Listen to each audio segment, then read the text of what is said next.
AI కూడా వచ్చేస్తుంది గదా! ఈ ఆన్‌లైన్ ఎగ్జామ్ ప్యాటర్న్‌లో ఏమన్నా చేంజెస్ అంటే మార్పులు, చేర్పులు చూసే అవకాశం యాక్చువల్‌గా ఉంటుందనుకోవచ్చా? అండి ఆన్‌లైన్ ఎగ్జామ్స్‌లో జరగాల్సినటువంటి మార్పులు, చేర్పులు ఆల్రెడీ జరిగిపోయినియి. ఎగ్జామ్‌లో మనము తల తిప్పామనేది ఏఐ చూడదు గానీ, క్వెషన్ ఆన్సర్ చేసిన సీక్వెన్స్ కరెక్ట్‌లు, తప్పులు, కాపీలు కొట్టి గనక రాస్తే, ఆ టెక్నాలజీ పట్టేసుకుంటుందండి. అబ్బా! అంటే తప్పులు మనుషులు చూడటం లేదు గదా! అని జెప్పి తప్పు చేయటానికి అవకాశం లేదండి. సో, నెక్స్ట్ ఇంకోటి ఈ మధ్య కాలంలో జరిగిన అంటే హై సెక్యూరిటీ మానిటరింగ్ ఉంటుంది. అంతేనండి. ఇంతకుముందు సైకోమెట్రీ టెస్ట్ అని ఒకటి ఐబీపీఎస్ పీఓలో కండక్ట్ చేసేవాళ్ళు. హ్మ్. అది ఫిజికల్‌గా సెంటర్‌కెళ్ళి రాయాల్సొచ్చేది. హ్మ్. ఇప్పుడు ఏఐ మానిటరింగ్‌తో ప్రాక్టరింగ్ ఎగ్జామ్ పెట్టేశారండి. అంటే ఓకే. మన ఇంట్లో కూర్చొని మనం రాయొచ్చు. మన ఇంట్లో కూర్చొని మనం రాయొచ్చు అనంగానే మీకు మీ ఫీలింగ్ నేను చూసాను కాబట్టి చెప్తున్నాను. కళ్ళు పెద్దయ్యాయినాయి. ఓహ్! చాలా చేయొచ్చు అనుకోని. ఏం చేయలేమండి. పద్ధతిగా ఎగ్జామ్ రాయటం మాత్రమే చేయగలం.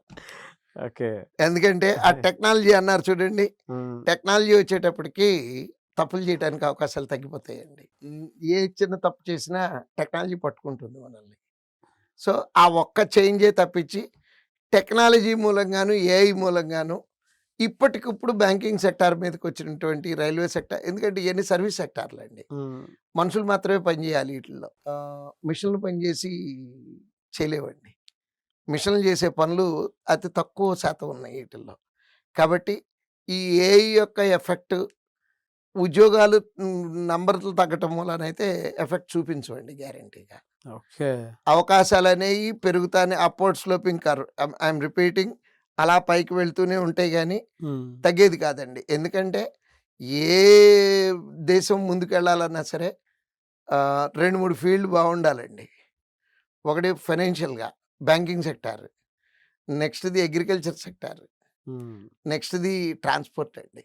యెస్. ఈ 3 బావున్న దేశాలన్నీ డెఫినిట్‌గా బావుంటాయి. మన ఎగ్జామ్స్ అన్నీ కూడా దానికి సంబంధించినయే గాబట్టి, నోటిఫికేషన్‌లు ఏ క్వెషన్ 1% కూడా తగ్గవు. పెరుగుతూనే ఉంటాయి. 26 కాదండి 27 కూడా ఇదే మాట. ఈ సంవత్సరం వచ్చినటువంటి నంబర్ కన్నా నెక్స్ట్ ఇయర్ ఎక్కువొస్తది. నెక్స్ట్ ఇయర్ కన్నా ఆ తర్వాత సంవత్సరం ఎక్కువొస్తది. అబ్బా! 34 ఏళ్ల అనుభవంతో చెప్తున్నాను.